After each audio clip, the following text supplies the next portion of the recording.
What's going on, everybody? Good morning. Look, we got a brand new set going on. I can't wait for you to see the other guys' sets as well.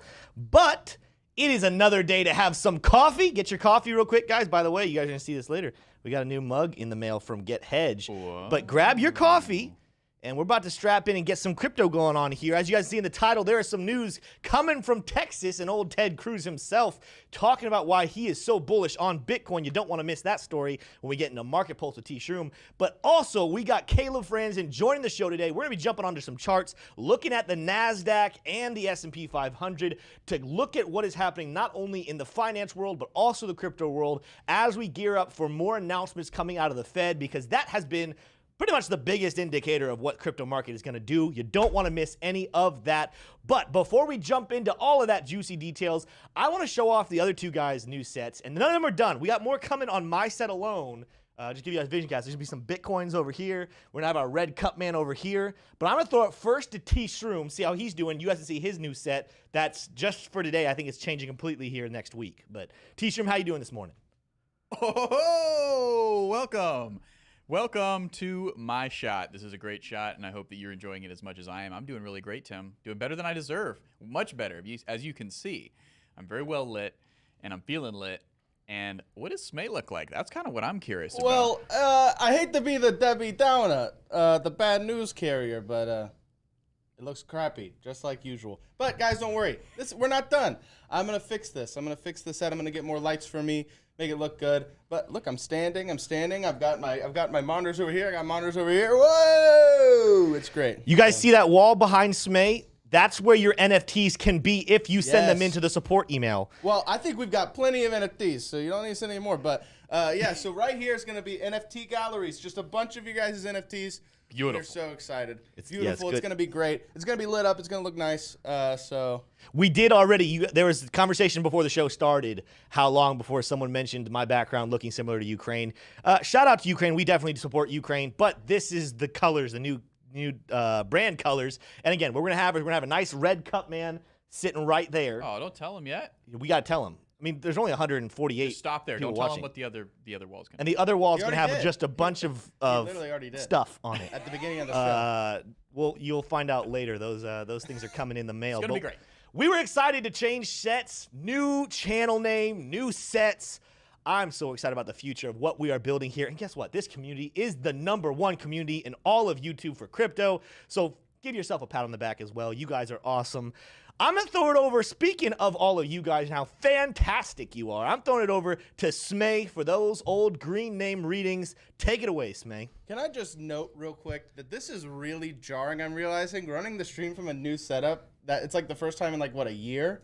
I'm like, everything's all weird and different. So bear with me as I figure this all out. But I'm going to read some green names here. So I have 2 monitors to choose from. I have green names over here. I got green names over here. But I'm going to read these ones.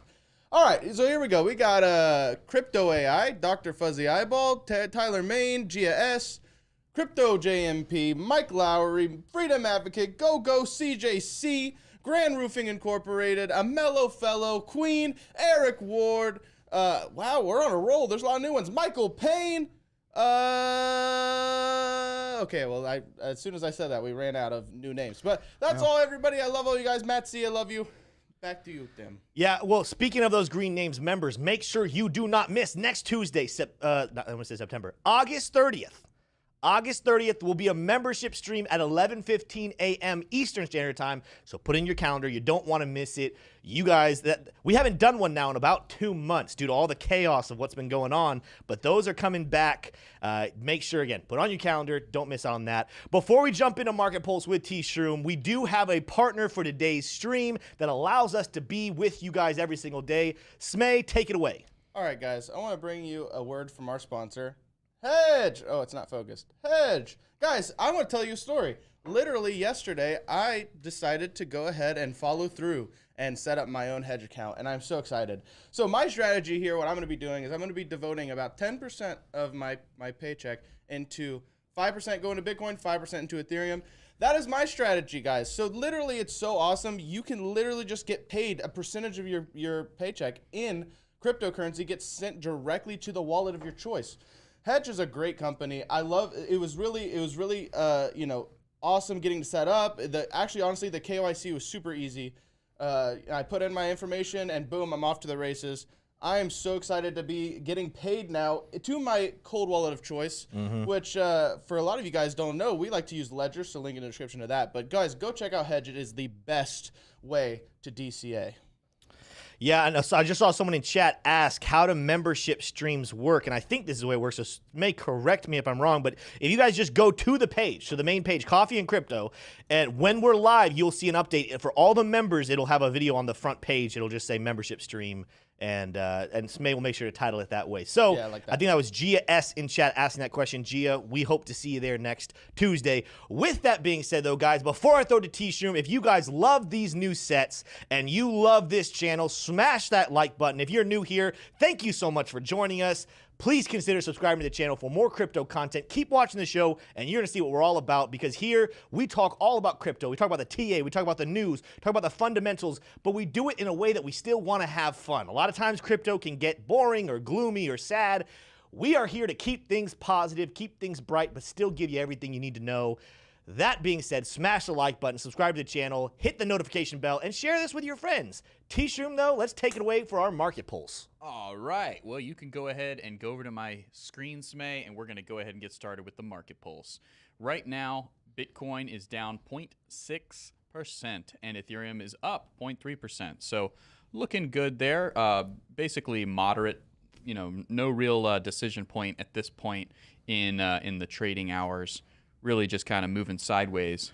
Helium is up 12%. Anchor is up 11%. They're leading the market. And the losers in the market right now are EOS, who's been on a tear. So it makes sense that they're on a correction, followed by these two coins here, Monero being one of them. But honestly, if these being the lowest right now, that's pretty good for crypto. Other than EOS, we really are only seeing less than 2% losses right now in crypto. So really, really good stuff. We're going to move on over to the Fed rate monitor. It's September 21st is when that Fed rate decision is going to be coming out, but we'll be getting a little bit of sneak peek this Friday on that. More to come on that in just a second. But 75 basis points is still leading the way. It has even gained ground since the previous day probability, which was 51% 75 basis point hike, and it is now 58% 75 basis point hike. If you're confused, we're going to get a little bit more to this. We'll refer back to this chart, but basically this is a bearish indicator as of right now that aspects of the U.S. government and their effect on global markets, they will be having the market is anticipating a bearish outcome for the Fed, and so not really great, but this is subject to change, contingent on the press conference coming this Friday at Jackson Hole from your favorite Fed Chairman Jerome Powell. Moving on to the Fear and Greed Index, we're clocking in at 25. Yesterday it was 28, so we've actually become more fearful in the market. Do you buy fear and sell greed? We sure do. That is the usually the consensus of really good traders. They want to buy fear and sell greed, and so right now it's getting into a better time to buy, and Tim is going to be getting into that much more later. But solely on this indicator, this is going towards the buy market, not away from it. So keep that in mind. We've got a treat today, folks. We do not have a Barron's subscription, but today Barron's is letting us use one of our free cookie reads of one of their articles, and I thought that I'd use this Barron article as a preview for what is to come on Friday, which is definitely the biggest economic force in the markets right now, both equities and crypto. Bitcoin prices dip as crypto markets anticipate Fed Powell could be the next catalyst. All right, so let's go ahead and dive on into this. These are some quotes from an analyst at broker Onda. So take it for what it is, but usually these are pretty good if they're going to be making them into Barron's articles. If Bitcoin holds the 20,000 level this week, that would be very constructive and could open the door to test the 25,000 region.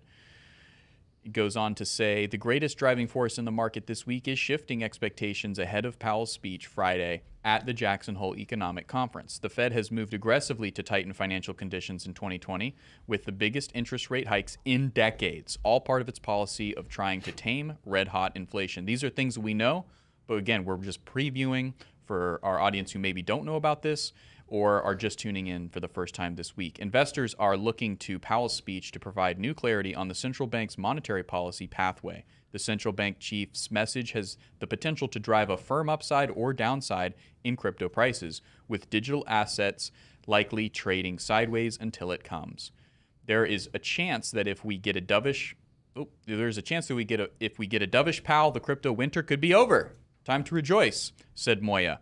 The base case for Jackson Hole still leans towards the hawkish side, as Powell will signal the Fed can continue to tighten even as the economy weakens. So this more hawkish or dovish Powell is kind of what everybody's paying attention to. And right now, going back to those CME futures, the market is pricing in more of a 75 basis point hike, so more of a hawkish outcome.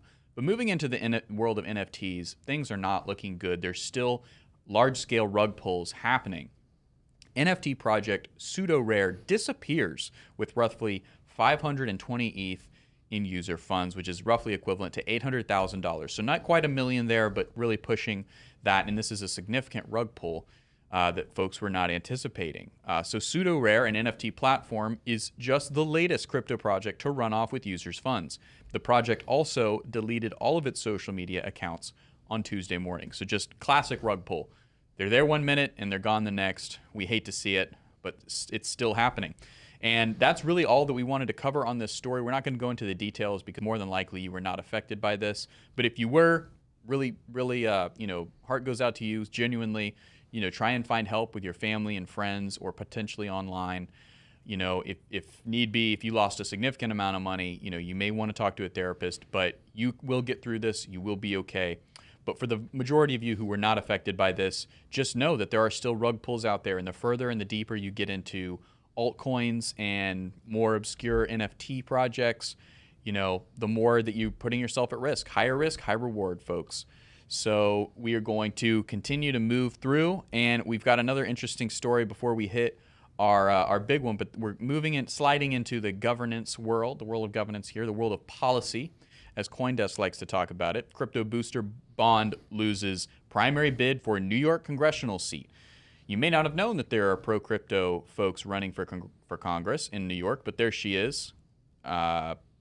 Michelle Bond, one of the most prominent crypto advocates in this year's U.S. congressional races, lost her bid to be the Republican candidate for the New York district. Bond, who secured less than 30% of the vote, in Tuesday's election, runs the Association for Digital Asset Markets, one of the groups pushing a crypto-friendly agenda in Washington.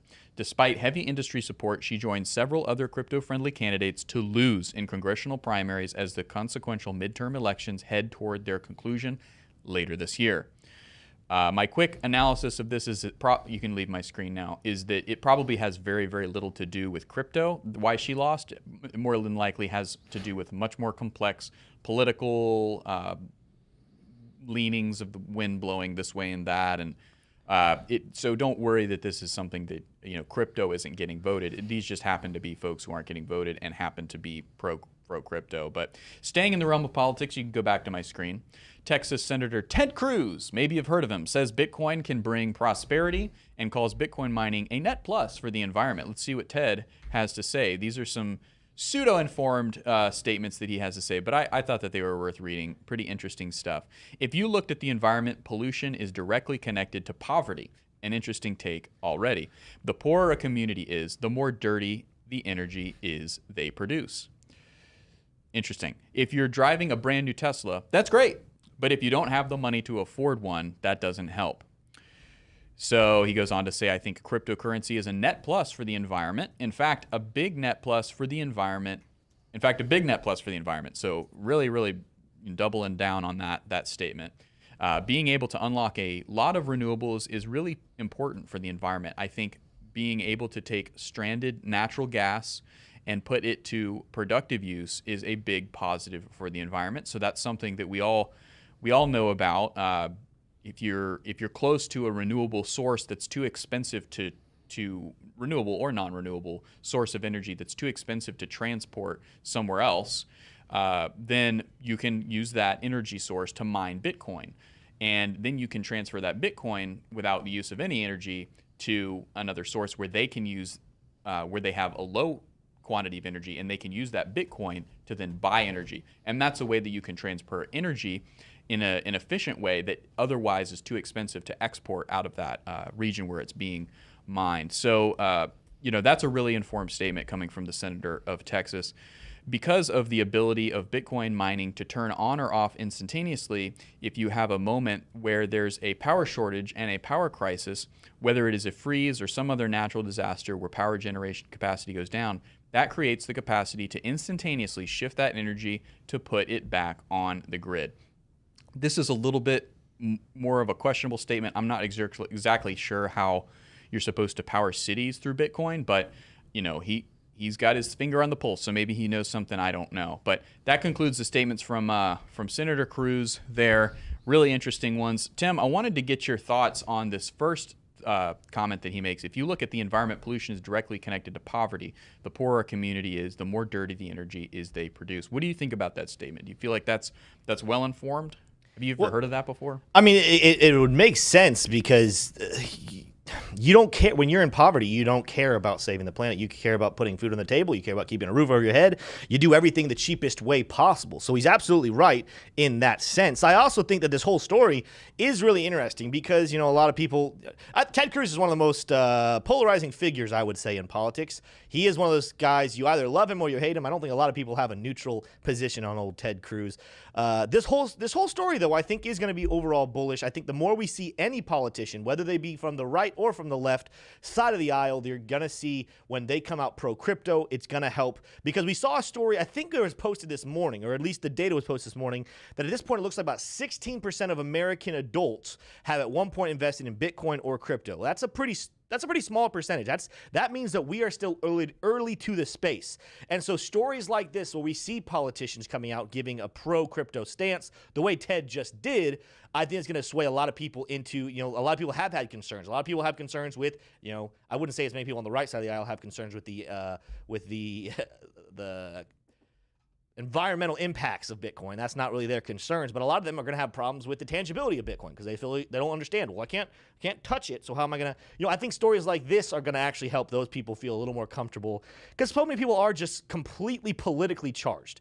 And they either do exactly what politicians do if they like that politician, or they do the exact opposite if they don't like the politician. So let's keep an eye on what's happening with that story. But as far as what his statement is, what you asked about, he's right in the sense of, again, you're going to do everything the cheapest way possible. And what we consider dirty energy is cheaper than clean energy. That's just how it is. And until someone like Elon figures out a way to make clean energy cheaper, that's just going to continue to be the case. Yep. And to round out the market bulls here, I've got a couple of things to watch out for that are coming up pretty soon. Smay, you can actually go to my screen for this if it is something you'd like to do. GDP will be revised tomorrow. This is unlikely to have a huge impact on the market, but Caleb Franzen, who's about to be coming on more, he can speak to this potentially. My opinion is probably, unless the revision is extremely significant, this isn't going to be that big of a deal. And then Friday, but it's something to look out for. And then Friday, we've got a core CPE print, and CPE is similar to CPI. It's the Personal Consumption Expenditure Price Index, and this tends to measure not just the urban population, but the entire population as a whole, and then it also takes the price of housing into account a little differently than CPI does. And again, Caleb will be able to speak on that a little more if we can get into that. And then also on Friday, Jackson Hole, which is going to be extremely important, or maybe not important at all.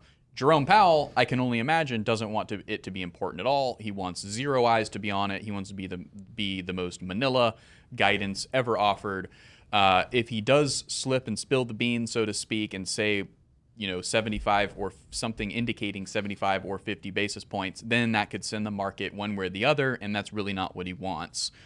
He really wants it to just stay on track and reserve his right to make whatever decision that needs to be made on September 21st, based on the following two things to watch out for, which is the September 2nd unemployment print and the September 13th CPI print. These two here are yet to be known to the market and yet to be known to the Fed, and these data points are extremely important while they're crunching the numbers and figuring out what is best for the U.S. economy. Should we go 50 basis points or 75 basis points? We will be absolutely watching out for that Jackson Hole event on Friday. Well, that concludes the Market Pulse, folks. You have been here, and I really appreciate you tuning in and listening. This is the news that matters in crypto, so hopefully you've enjoyed it. Tim, take it away. Yeah, I'm seeing in chat some people are saying the volume is a little bit messed up, so we'll have to adjust this. New set, got new settings, got to make sure we get adjusted to it. But leave a like button for this new set. You guys are seeing, I saw Matt C said in the comment section that Tshroom set looks like a vaudeville type of reenactment. He's the MC of that vaudeville show. That's one way of putting that. I got the Ukraine colors behind me. You know, that wasn't the thought, but it works out nicely. You got old Steeler country happening over there behind Smay. There's going to be NFTs put on that wall. I think the curtain color is going to change for him as well from black. Yeah, I'm going to get some more lights cream. It's going to be a little nicer. We're just vision casting with you guys. It's a new show. Got a new channel name, got a new show going on, so the set is changing as well. But thank you for staying with us. We would not be able to do this without all of you guys. You know, I'm going to bring on Caleb Franzen here in just a second. I think it looks like he is ready, but I wanted to look at a couple things on the charts because I'm going to lean heavily on him to look at the S&P 500, to look at NASDAQ, and kind of show us what's happening there and how that will trickle into the crypto space. But let's start. Let's go to my screen real quick here, Smay. And I'm going to start with Luxalgo up. If you guys don't have Luxalgo already, you're going to want to get it. It is a fantastic, fantastic tool. There's a link in the description down below. But Luxalgo on the daily chart has us under the buy order, but we're well within the take profit on the DXY. Here's the thing. So while that is kind of telling us, hey, there's some hope there. We double topped. We're past take profit on the Luxalgo. We're also setting up bearish RSI divergence with the peaks of the RSI going down while the peaks with the candle body closes are still going up. Keep an eye on what is happening here. I'm going to take Luxalgo down for just a second and kind of show you guys even more so what's going on, because this is going to be really key when we're talking about Bitcoin and what the future of it holds. This level right here is the double top. We dropped yesterday, but we're resuming a rally today. Can we hold? Will we close and keep this bearish RSI divergence in play, or will we break through it? You guys can see there's some momentum going on right now. The 4-hour candle is red, but the Dixie is headed up. What I'm hoping ends up playing out, and when I say hoping, I know this is going to mean it's going to go higher than this peak, but back here we had a similar thing going on with RSI, where on the 4-hourly chart, where we did go above the 30, and we set a peak. Right here, we came as high as a 108.52, and then we came back down, and the peak went higher, but the RSI stayed lower.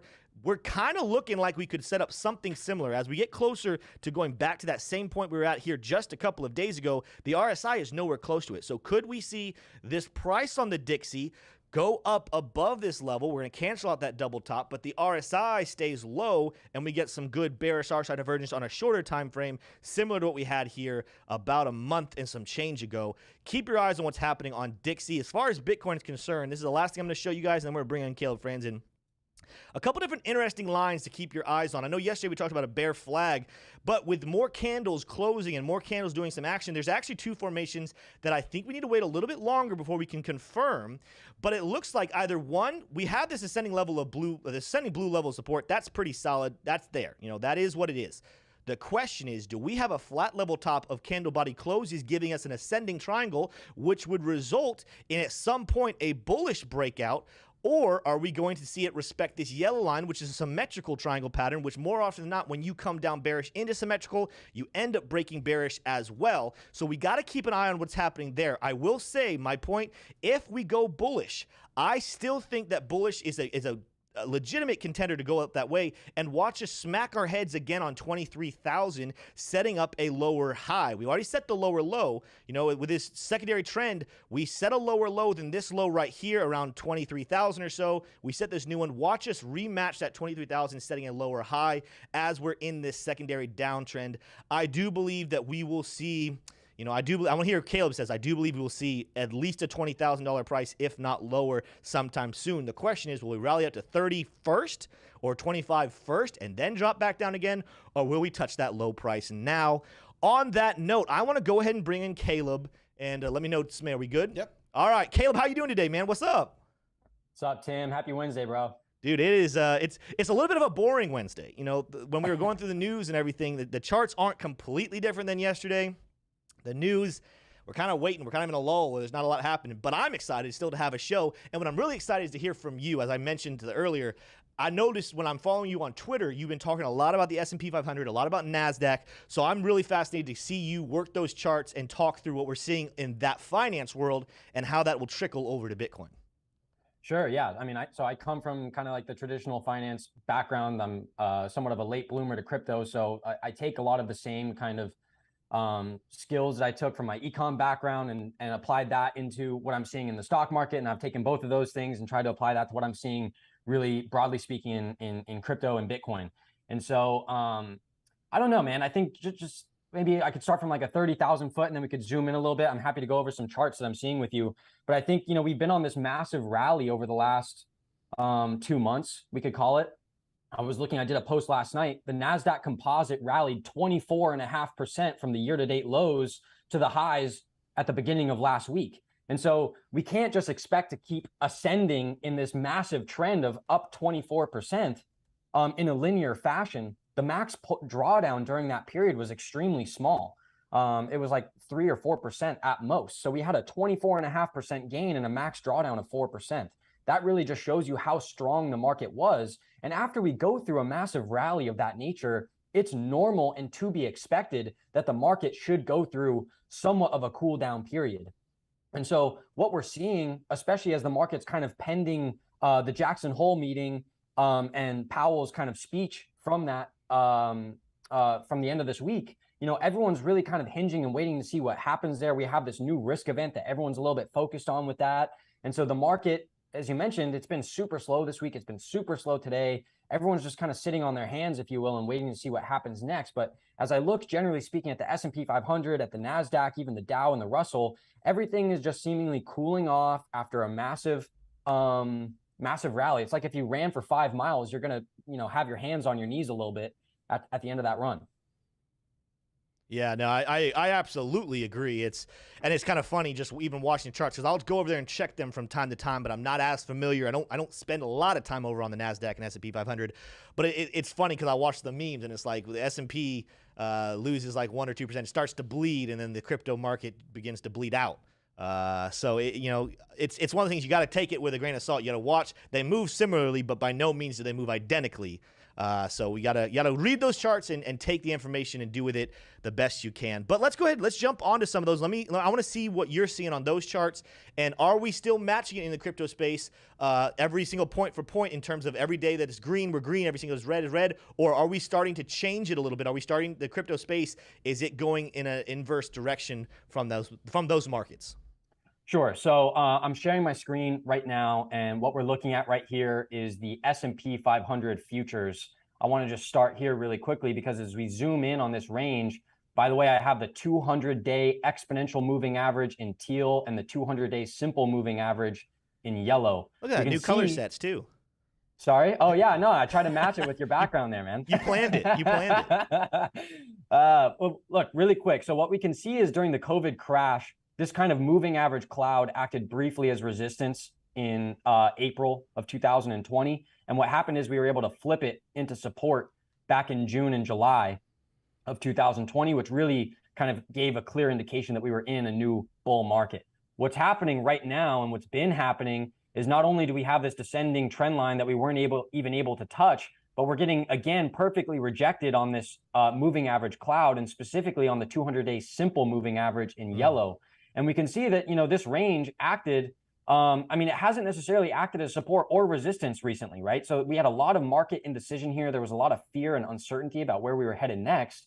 And then we finally got that capitulation move basically to start in mid-April. And since then, we've just been we've been trying to make some progress, but we can't here. And so I've kind of added some strength to this range with this big, thick gray zone here, which acted as support, and now flipping it into resistance. And what's happening, again, we tried to break above it, but weren't able to do so. I've been saying, hey, guys, this entire range now could act as potential support. But as we get further down below, I'm getting a little bit more increasingly worried. So that's what I'm seeing for the S&P 500. We're seeing much of the same in the NASDAQ. Actually, with the NASDAQ, what we can see is that this moving average cloud actually did act as resistance in Q1 and again in April and March of this year as well. And we're getting rejected by it once again. I'm very keen to see how we move in this range. We're fighting as much as we can. Bulls are fighting as much as they can to stay above this kind of key support resistance range that goes all the way back to Q1 and Q2 of last year. So market participants are really struggling to push back and fight back above this level. If we break down below it, I wouldn't be surprised to see another retest of this trend line here in red. Wow. Yeah, that makes a lot of sense. And it's kind of funny if you were to look at the Bitcoin chart, there's a similar little red. Well, it's not even necessarily red. Let me go to my screen here really quickly, Smay. And, again, it's not identical, but if you were to go back to the bottoms we had here in Bitcoin back in June, and you start a little trend line right there where it's connecting, we're sitting currently at that ascending level. I have a yellow line. I'm going to change it to red just because I like red there. We're sitting currently at that level versus, we went back over to his chart. You're seeing that same line with those lows that we're touching. They're not quite down to it. So with that being said, having looked at the S&P and looking at NASDAQ, what would you say the impacts or should crypto holders be doing with the information you're seeing over on those finance charts?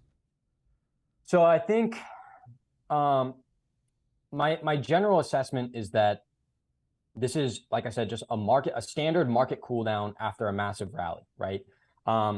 We've definitely seen crypto bleed more because that's more of a high beta asset class in general. So if we start to see weakness in stocks because yields are rising, like I want to make one thing very clear, right? A lot of people talk about the correlation between stocks and crypto, but there isn't any causal or mathematical explanation why stocks and crypto are going to be moving in the same direction.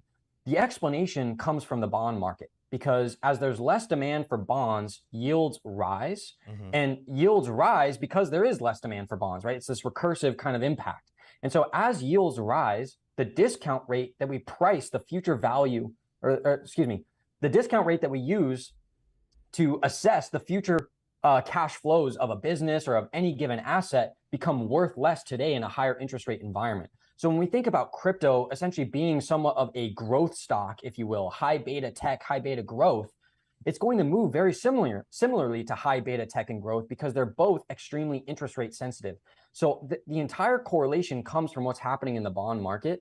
And instead of saying that stocks and bonds are, that stocks and crypto are correlated, we should instead be saying that stocks and bonds are equally inversely correlated to yields. That's how I approach that kind of situation. So what we've seen over the course of the last basically week and a half is that yields have risen dramatically. So whether we're looking at 5-year yields, 10-year yields, 30-year yields, they're all going up.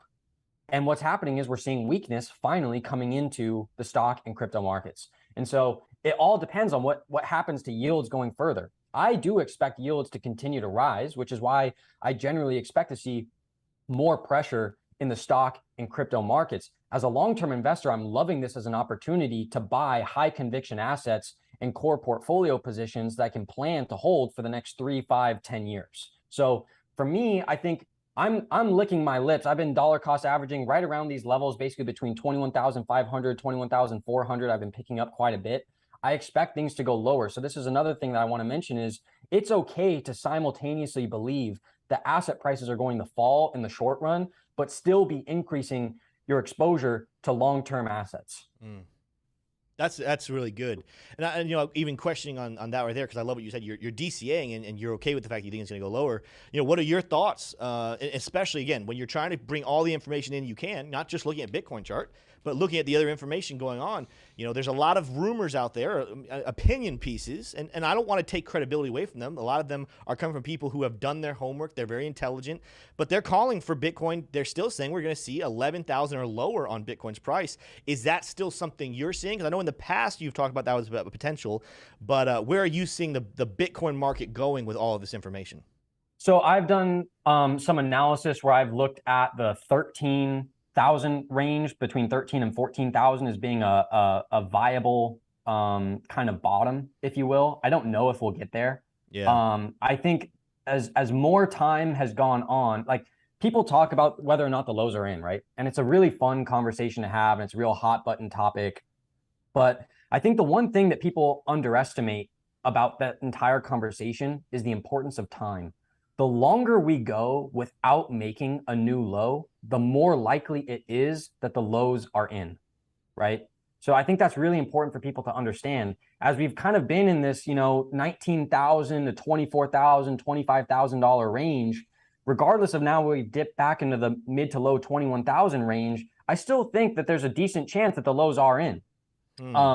Back in late June and early July, I wasn't saying that because we didn't have that time factor that I think is so important. Time and price are equally important in measuring whether or not the lows are in, from my perspective. And so for me, I think there's a decent chance that we get down to that $13,000 to $14,000 range. I'm mentally prepared for it, but I'm not sitting on all my cash waiting for that to happen, because I could very well be wrong. The market could have different plans. And so I can't just sit on my hands with my cash and just say, I'm going to sit here and wait for 13.9K. And then it never comes. Next thing I know, I'm looking at Bitcoin at 40,000, right? That would suck. Yeah. So that's where it really comes back into the conversation you were just having about the importance of dollar cost averaging. No, I think that's a good question. I want to ask you, because I think there's a lot of people sitting in a very similar situation. And it's one thing to say, hey, I want to prepare myself for either a new bottom or the bottom's already in. But can you answer that just for a second? What is your best strategy you would recommend people utilize to kind of hedge that bet and say, hey, how do I prepare myself for a new bottom, while at the same time realizing that's not a guarantee and I don't want to necessarily just hold out and wait for one that will never come? How do you strategize your investing to take both of those points into consideration? So this is such a funny conversation to have, because I was just speaking with my uncle yesterday and I help him to manage his portfolio. And he was kind of asking me right now, like, he was asking me, what do you think I should be doing? And I told him, I was like, look, I don't know the exact amount of money that he has, because he's very secretive. But I told him, I was like, let's just imagine a scenario where you have $100,000 in cash right now and you want to allocate that cash. I was like, what I think you should do is take that 100K and buy $1,000 worth of stock every month. And I was like, and what you should do is actually buy $500 every 2 weeks, right? And what we're going to do is we're going to create this plan, because I think that there is a lot of uncertainty right now, regardless of whether or not we're in a recession right now. We're certainly trending in that direction. And the worst of the economic data may not be here yet, right? So it's very plausible. Like, we haven't seen any weakness in the labor market that would be congruent with a traditional recession. So if we start to see that weakness in the labor market, I expect to see asset prices go much lower than where they are right now. And so we really need to have this elongated perspective about allocating capital today, right? And so for me, I don't know what the future holds, but I certainly know that we're not in a risk-on environment. In fact, we're in a very defensive environment. So when we were in a risk-on environment in Q3 and Q4 of 2020, my advice to people was dollar cost average as aggressively as you can, right? So for my uncle's example, where I was telling him, hey, if you have $100,000, let's do $1,000 a month, I would actually bring that up to like 5K a month. You need to be moving a lot more aggressively right now. But because we're in this defensive environment, time is our friend. And in fact, in that environment, we want lower prices. Hopefully people have been prudent during this market environment. If you've been a subscriber to my research, you've been saying all year, sell the rips and then continue to dollar cost average at these lower prices. And that's been a beautiful strategy all year. Sell market strength so long as the economic fundamentals remain poor and continue to trend towards a deteriorating economy, and continue to dollar cost that DCA that money immediately. So reduce short-term risk while simultaneously increasing long-term risk. That's the way to be in this market environment, in my opinion. Man, that's great. Yeah, I'm going to throw to Tshroom real quick. I want to hear your thoughts on all of this, Tshroom, and any questions you might have. Yeah, Caleb, I wanted to get your input and your thoughts on oil right now, because if you go to my chart, Smay, really quick. So this is about a month chart of oil. It's kind of been trading in this channel right here, but recently it's broken through this downward channel, which if I zoom out, it's been in this channel for quite some time. Just kind of going down and correcting from those highs. But right now, it's actually it's broken through that resistance of that channel, that downward channel, and now it's testing the resistance of this sideways channel that goes back much further. And so I'm kind of thinking with you know, you're more of a little bit of you have the capacity to be a macro guy. Kind of my thoughts are, oil has been a big part of inflation, and inflation has obviously been a big part of what the Fed is focusing on. And so, when we talk about the basis point hikes and potentially reversing the monetary policy that the Fed has been pursuing very aggressively, when you're seeing oil kind of tick back and break through this level of resistance and now testing another level of resistance, do you think a turnaround in oil is something that you're keeping an eye on? And do you think that that's something that will be significant for the inflation story going forward? Oh, we lost him? You're muted. Can you hear me now? Sorry There about we go. that. Yep, there we go. Sorry, guys. No worries. That's great points that you're bringing up there, because I remember coming on your guys' show and I did my newsletter about this as well. And I said that all of the disinflationary dynamics that we saw from the decreased inflation in July came from a decline in oil prices, because core inflation was still flat at 5.9% on a year-over-year basis. We had food inflation increase from 10.4% to 10.9%. The only reason we had a decline in the CPI was because of the decline in energy and commodity prices. And in my opinion, that's the biggest threat and the biggest risk that the Fed is facing right now, because they have no control and no influence on what's happening in the energy and commodity markets, right? A lot of that has to do with the war, a lot of that has to do with OPEC, and a lot of that has to do with natural kind of economic demand, if you will. And so as we look at oil right now, I think the charts that you shared right there were great. I'd love to share my screen just really quickly. I'm about to do it right now, just to talk about what I'm seeing for the price of oil, because I've been highlighting these kind of like classic trend line breakouts as leading to a new leg higher. We had one back here as well. And what's happening right now is we're coming into this key resistance area. We've broken below it. I've really been keen, and I was pointing this out back when we were trading over here. I was saying, hey, keep an eye out if we get back to this yellow zone. Sure enough, I did a post like 2 weeks ago saying it was a kiss of death right here, and we got new year-to-date, not new year-to-date lows, but just a new lower low. And now what are we doing? We're coming right back into that area. We're just roaring right into it. And what does it line up with perfectly? That 200 moving average, right? We have the yellow one is the simple moving average. The teal one is the exponential. We're coming right back into that range as well. Look, we could see this entire range. We had a lot of confluence with this actual price structure back here, acted as support, and now it's being flipped into resistance. I don't know exactly what's going to happen here, but you guys might be able to see, I even have an alert on my chart here for the WTI crude futures to get back above 95.65, because I think if we do get that breakout, which we haven't seen yet, that could potentially indicate that we could be moving a little bit higher. And just as a final thought really quick on what's happening broadly speaking in the commodity market, because Taylor, you're totally right, man. It's like so much of the inflation dynamics are going to continue to be driven by what's happening in energy and commodity prices. And so what I like to do, broadly speaking, is look at this index right here, which is the S&P Goldman Sachs Commodity Index. The ticker symbol is GSG. And what this does is it's 33% of it is allocated or weighted to WTI crude. So crude makes up a significant portion of this, and then so does natural gas. But this also takes into consideration agricultural commodities, precious metals, so on and so forth, industrial metals, everything. And what we're seeing is we've really just been consolidating in this range. So it's really hard for me to say inflation has peaked when commodities are just kind of consolidating after this massive run.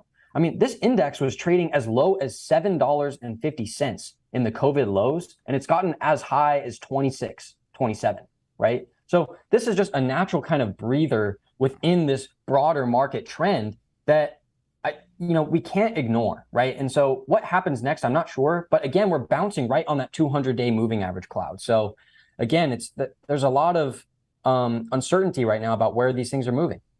Yeah, absolutely. Yeah, that commodities argument, that it's consolidated after a giant move to the upside. I think that's a very compelling argument for the fact that inflation has not peaked.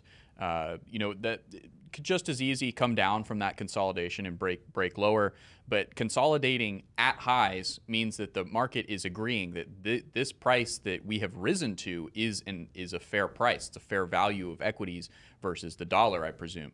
And so that's not, that's by no means saying that it can't go higher. That's saying that this new high price is actually fair value, and going lower is not something the market's interested in. It's not interested in pricing commodities lower. So it's an astute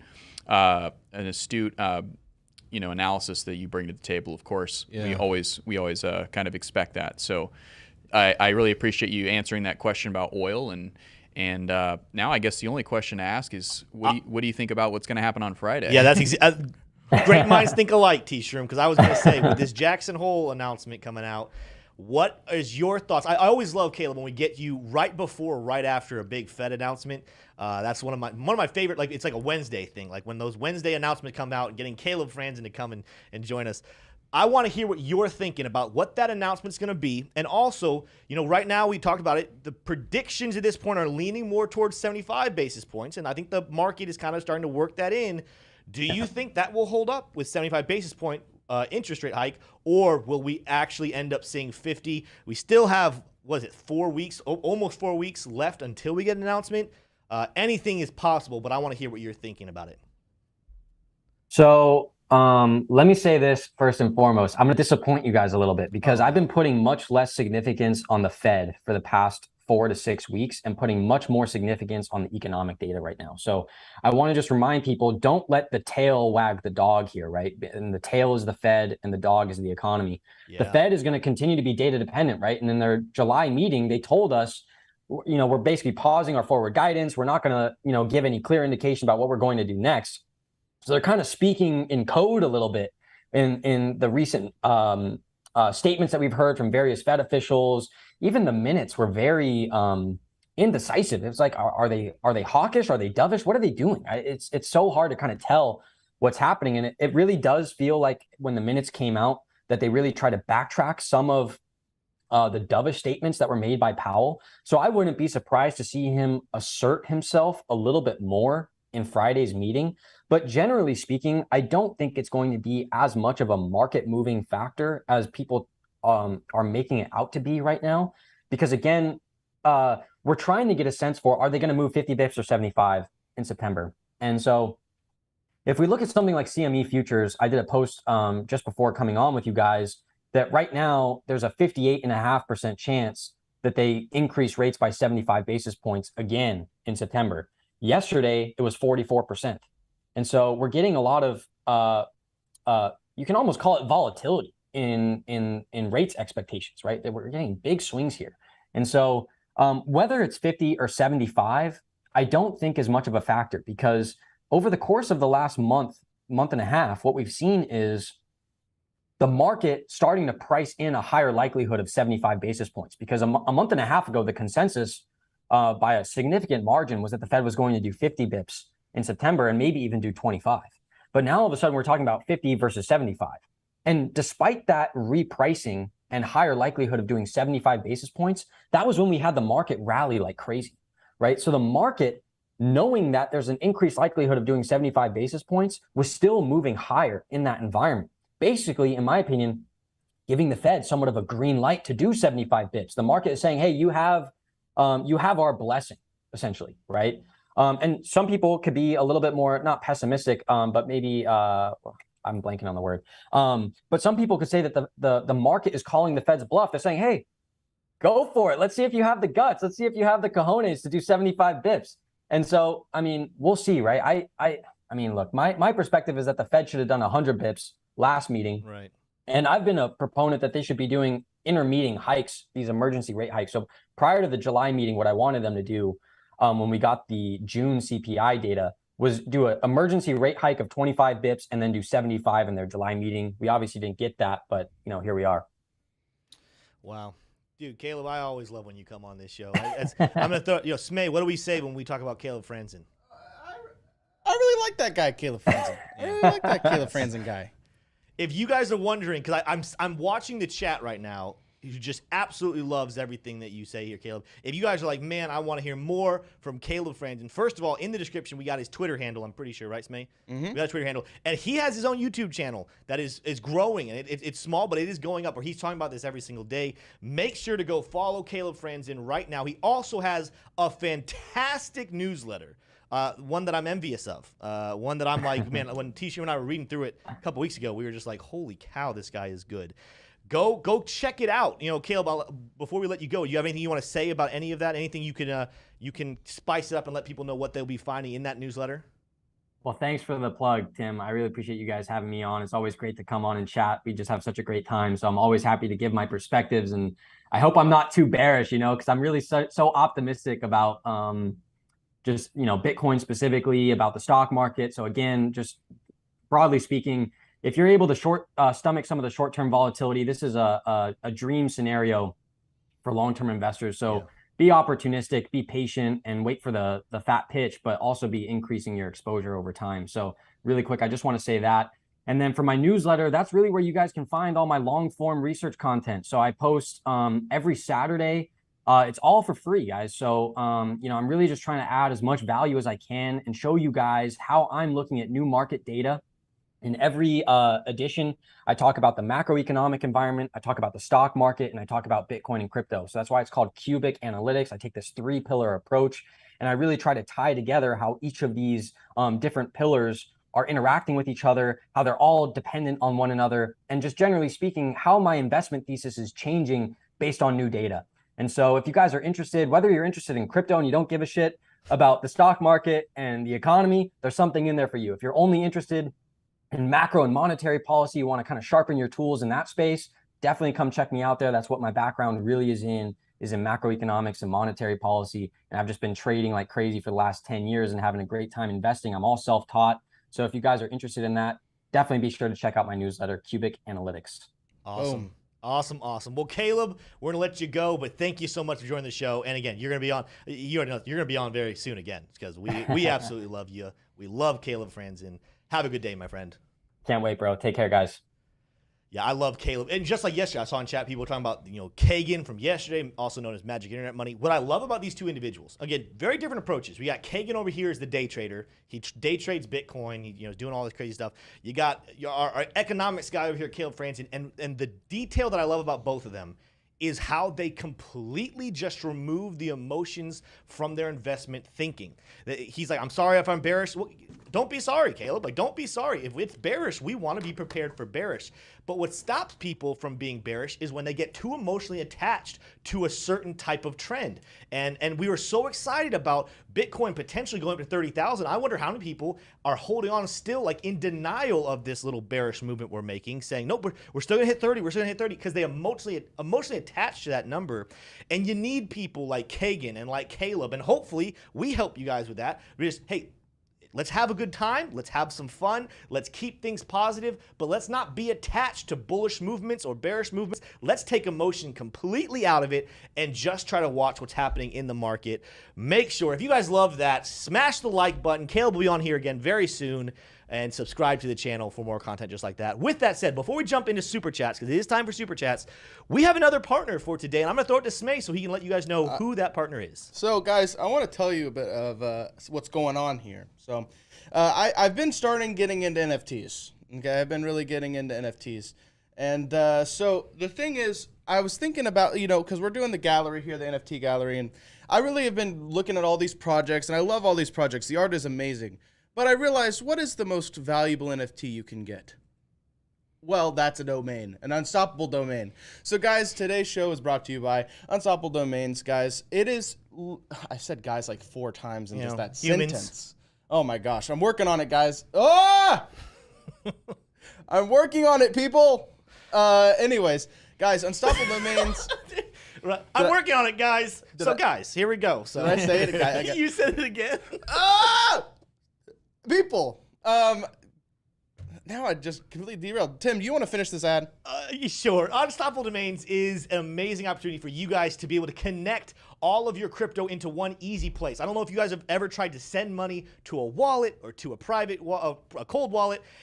And there's so many random numbers and letters, but if you had a domain, an unstoppable domain, you can make transacting your crypto extremely easy. For example, if Smay had smay.eth, you don't have to type in his code to his wallet. You can just send money to smay.eth or smay.sol or smay.88, whatever the domains are. You can purchase all those at Unstoppable Domains, just like when the internet first started and people started buying domains to be able to own them and then sell them out. You don't want to lose this opportunity.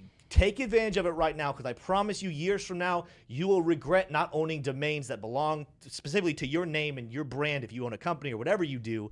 take advantage of that with the link in the description down below. Phenomenal project. And that's exactly what so you guys just pretend that I said that because that was a great pitch. Guys. So, Guys. did I just say guys? No, you did. I think you're good. It's good. Okay. All right. All right, but keeping it on you, Smay, we got some super chats. There was real quick actually before super chats. Little bit different. There was a story that broke this morning. We weren't 100% certain if it was new or if it was a repeat.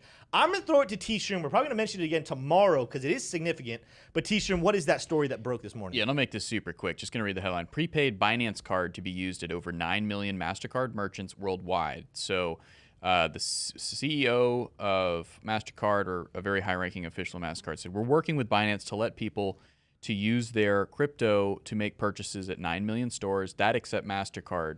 Launching this in Argentina and plans to expand from there. So this is pretty big. The reason why we didn't run it in the Market Pulse is because I thought it was just another story about rewards, because being able to get crypto rewards from credit cards has been a thing, but they're just straight up saying you're going to be able to use MasterCard's infrastructure and use crypto through their infrastructure. So that's really, really interesting. That's giving MasterCard a reason to stick around in the market instead of getting totally sidelined by a new infrastructure that only uses Lightning and Strike and things like that. So a big move for MasterCard and an excellent move for crypto, especially if you live in Argentina. But yeah, so interesting stuff there. But go ahead with the super chats. Big story about adoption. So again, we'll keep you guys posted as that develops and how well it does, because it's in those countries there. Hopefully it comes to the United States and other countries here very soon.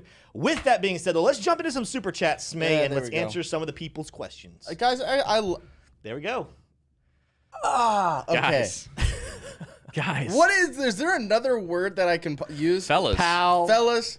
Cryptographers. Fellow crypto traders. Time to see, I can do this a little bit easier. Let's dive right into some of these super chats. And by super chats, I mean super chat because there's one. So it is from Elliot Locke. He says, China's economy tanking bad. Effects on crypto? ?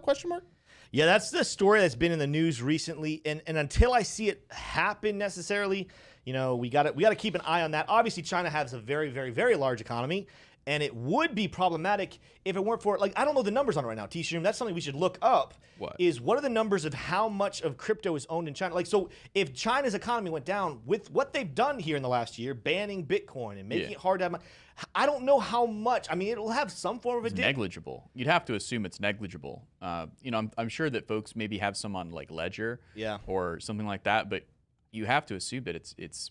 And I would like to see some more accurate reporting, but I'm assuming it's probably about the same amount as a small country.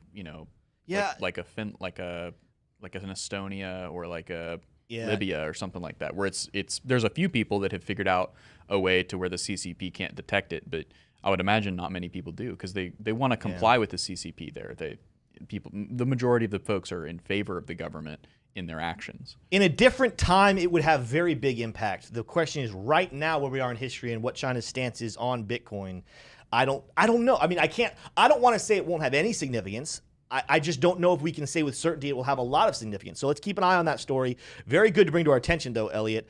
We definitely want to keep up to date on what is happening there. Yeah, I'd say the European economy is more of a threat to Bitcoin prices, as they'll need to sell it off to pay for things. But hopefully they'll be able to pay in Bitcoin soon enough, and they'll actually turn to Bitcoin instead of the euro. But that would be a whole nother thing. Yeah, the European economy is not looking great. If you look at the water levels of the Rhine in Germany, they're having a lot of trouble getting goods and services down the continent, and obviously if you look at the natural gas prices, it's like $70 or $90 a barrel versus our price per barrel is like 10. So it's just insane, the energy prices in Europe. So other super chats, anything else? I did not see any other super chats. I mean, we have some chats. Do you have some good ones? Yeah, good questions? Yeah.